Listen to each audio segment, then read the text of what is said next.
राजस्थान की बीजेपी सरकार का बजट आया है और बजट को लेकर भरतपुर, खासकर पूर्वी राजस्थान के लोगों को क्या उम्मीद थी, क्या ये बजट खरा उतर पाया है? मुख्यमंत्री का क्षेत्र है इसलिए उम्मीद ज़्यादा थी लोगों की, लेकिन कितने खुश हैं कितने नाखुश हैं उसके बारे में बात करेंगे। एक बाबा हैं बीरी सिंह जी। बीरी सिंह है, क्या लगता है जो बजट आया उससे खुश हैं आप? बिल्कुल खुश नहीं है साहब। हाँ। जो सरकार की पुरानी योजना है वो ही आज दोहराई जा रही हैं।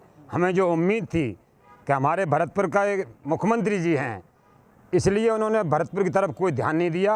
ERCP की बात करते हैं वो जो 15 साल पहले की योजना थी कांग्रेस सरकार में, वो ही आज दोहरा दी है।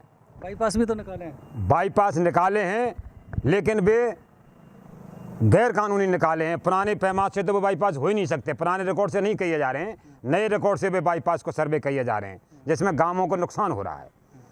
बात किसानों की है, किसानों के लिए बिजली, महंगाई, पानी, चंबल की योजना जो आज तक चालू नहीं हुई है, जो कांग्रेस सरकार में 15 साल से पहले मंजूर हुई थी। आज वो कहते हैं कि नई पाइपलाइन गिरी, आज 15 साल से वही बजट फिर दोबारा दोहरा दिया गया है किसानों के लिए। पुरानी चीज़ है नई रूप में प्रेषित कर दिया। हाँ, पुरानी चीज़ को नई में प्रेषित कर दिया, लेकिन नई घोषणा कोई भी नहीं। किसानों को कोई फायदा नहीं मिला। किसानों को कोई फायदा नहीं सर। किसानों को बेरोजगार है, उद्योग धंधे हैं। आज कम से कम ना तो 60 साल से सिमको है, GW है, ये बंद पड़ी हुई हैं।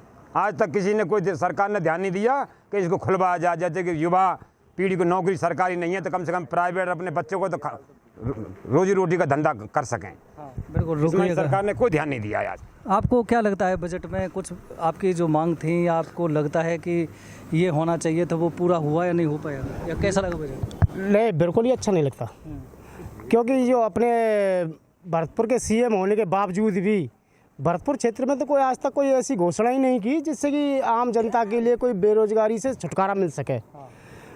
किसानों के लिए समय समय पे कोई तकनीकी नहीं, किसानों के लिए समय समय पे कोई बिजली नहीं, और कटौती तो इतनी चल रही है इतनी गर्मी होने के बावजूद भी गर्मी के उसमें कोई वो नहीं निकला, रिजल्ट नहीं दे पा रहे, बिल्कुल नहीं दे पा रहे। 6 घंटे की कटौती सरकार भरतपुर में 6 घंटे की कटौती ग्रामीण एरिया में, बच्चे मर रहे हैं। वो सरकार कह रही है ना बजट में, कहा है कि भैया बिजली पे काम करेंगे। वो कुछ काम नहीं किया बिजली पे सरकार। 6 घंटे बिजली गोल, क्या करा? कोई मतलब ही नहीं है बिजली पे। आज तक क्या किया इन्होंने? कुछ भी नहीं। बिजली इनका ये कहना है कि यहाँ बेरोजगारी बहुत ज़्यादा थी और बेरोजगारी चल रही है। उम्मीद थी सरकार से कि छोटे बड़े उद्योग धंधे स्थापित हों जिससे बेरोजगार युवाओं को रोजगार मिल सके। ये सिमको वगैरह जो मतलब फैक्ट्रियां हैं पहले से ऑलरेडी चल रही थी, जिनको पहले बंद कर दिया गया। अब आशा लगाए हुए थे, नवयुवक बैठे हुए थे कि मतलब ये बेरोजगारी खत्म होगी, फैक्ट्रियां चालू होंगी, नई फैक्ट्रियां आएंगी। वैसे NCR में लेने के लिए भरतपुर को कह रहे हैं, जबकि NCR का क्या उद्देश्य फिर जब हमें कुछ मिलने वाला ही नहीं है, कोई रोजगार नहीं है, कुछ नहीं मिलने वाला, तो हमारा उद्देश्य क्या है? उससे संतुष्ट नहीं है? बिल्कुल नहीं संतुष्ट नहीं है। आम किसान सड़कों पे उतर के आए हैं, ठेली लगा करके अपने बच्चों को पाल रहे हैं, खोखा जमा के बच्चों को पाल रहे हैं। इतनी तगड़ी भयंकर बेरोजगारी। बजट से बिल्कुल खुश नहीं? बिल्कुल बजट से खुश नहीं है साहब। भरतपुर के लिए तो कुछ किया नहीं है। कुछ नहीं किया। क्या लगता है सब बजट को लेकर बढ़िया बजट? नहीं, बिल्कुल बढ़िया नहीं है, किसानों के हित में नहीं है। और जो ये घोषणा करते हैं वो थूती है। हमें इसकी निंदा करते हैं। और आज आप देखिए, छात्र जो है टंकी पे चढ़े हुए थे, बड़ी मुश्किलों से उनको समझा के उतारा। उनकी घोषणा पहले घोषणा पत्र में था कि इनकी जो चुनाव कराए जाएंगे, लेकिन चुनाव नहीं हो रहे। ये उसकी हम निंदा करते हैं कि चुनाव क्यों नहीं हो रहे हैं, टंकी पे बच्चे पढ़ रहे हैं, क्यों नहीं। अब हम गौर निंदा करते हैं। बिल्कुल ही हित में नहीं है, किसानों के नहीं है, व्यापारियों के नहीं है, छात्रों के नहीं है, किसी घोषणा में ये बिल्कुल के लिए नहीं है। एक मिनट आप जाइएगा मत, आपके पास आऊँगा।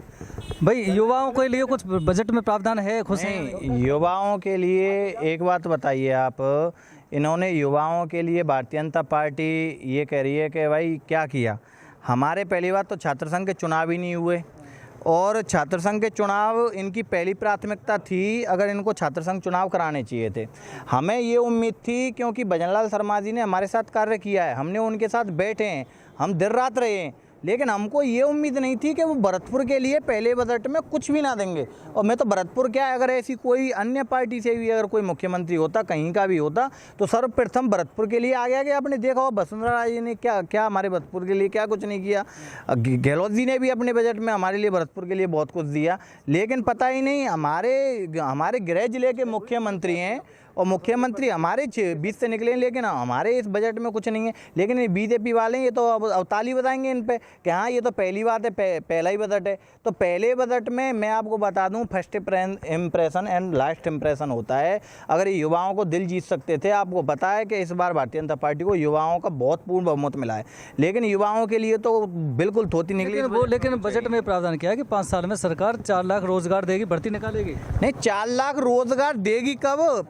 मैं ये कह रहा हूँ 5 साल में तुम अभी डायरी कॉपी पेन लिख के ले लो, मैं गारंटी दे रहा हूँ अगर ये 1 लाख भी भर्ती करा दें 5 साल में, 5 साल का मतलब समझ रहे हैं आप, रोजगार देखिए पैदा हो रहे हैं, आपके डेली बच्चे करोड़ों में पैदा हो रहे हैं और आपको बिल्कुल ना मात्र में आपको नौकरी दी जाए तो बेरोजगारी कितनी होगी?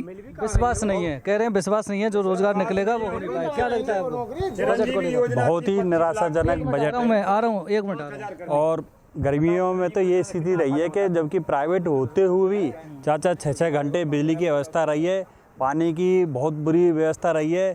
और आप देख रहे हैं प्रत्येक कॉलोनी में चले आइए, कम से कम घंटों पानी भरा रहता है, खूब शिकायत करते हैं, कोई भी कार्रवाई नहीं होती। जबकि सरकार ने बजट में तो बिजली और पानी पर ज़्यादा जोर दिया है, तो आपको लगता है कुछ समय बाद समाधान हो जाएगा? कुछ नहीं है, डाक के 3 पात है। हाँ, डाक के 3 पाते कह रहे समाधान होगा।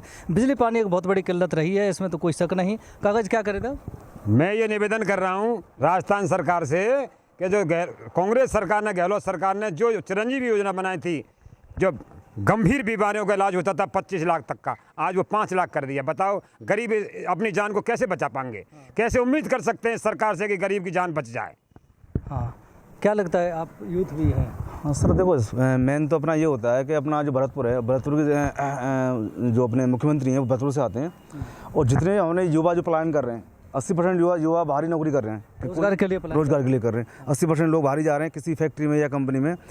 तो हमें ये अपने सीएम साहब से हमें इतनी आस तो रहती है ना अपने ज़िले के, थोड़ा बेहतर करें बच्चों के लिए, जैसे जो लोग पलायन हो रहे हैं वो रखें, इतना तो होना चाहिए कम से कम। 2 धंधे होने चाहिए। हाँ बस 2 फैक्ट्रियाँ हैं कम से कम, लगाओ 2 शिफ्ट चलती है उसमें, सिमको में, डालमी डेयरी में। अगर वो 10-10 हज़ार आदमी अगर 4 बार भी काम करेंगे तो 40,000 लोग काम करेंगे, तो 40,000 युवा तो हमने रोकेंगे। सिमको है, GW है, डालमी। अब कृषि में आप देखो 6 घंटे लाइट आ रही है, किसानों की पूर्ति कम से कम 9 घंटे तो लाइट आए कम से कम। पहले 12 घंटे का था, अब 9 घंटे तो लाइट बने कम से कम, जो किसान सिंचाई पूरी हो। कुल मिला के जो बजट सरकार का आज आया है, मिलीजुली प्रक्रिया है, लेकिन भरतपुर ज़िले की अगर बात करें, जहाँ के मुख्यमंत्री रहने वाले हैं, लोग संतुष्ट नहीं हैं। कहते हैं कि उम्मीद थी रोज़गार मिले, रोज़गार उद्योग धंधे छोटे बड़े स्थापित हों, जिससे बेरोज़गारी हटे, युवाओं को रोज़गार मिले। उद्योग धंधे 24 वर्ष से यहाँ बंद पड़े हुए हैं, इसलिए वो मांग थी। कृषि कनेक्शन का सही प्रावधान होना चाहिए, समय पर किसानों को कृषि इलेक्ट्रिसिटी जो कनेक्शन है वो मिलना चाहिए, जो 10 और 20 वर्ष में मिलता है। बिजली और पानी एक बहुत बड़ी समस्या यहाँ है, उसके लिए सरकार ने बजट में काफ़ी बड़ी बात कही है, लेकिन इनका कहना है कि आज बात कही है, लेकिन इसको कब पूरा होगा इसका कोई पता नहीं, क्योंकि ERCP कई वर्षों से चल रहा है, पानी आज तक नहीं आया, MOU हो गया, कब तक आए पता नहीं। लेकिन बिजली, पानी और बेरोज़गारी, उद्योग धंधे, ये बड़े ज़्यादा इश्यू हैं भरतपुर ज़िले में। इसलिए जनता का कहना है कि सरकार के बजट में घोषणाएं तो बहुत हैं, लेकिन धरातल पर खरे नहीं उतरने वाले। इसलिए इस बजट को लेकर भरतपुर ज़िले के लोग ज़्यादा खुश नज़र नहीं आते हैं।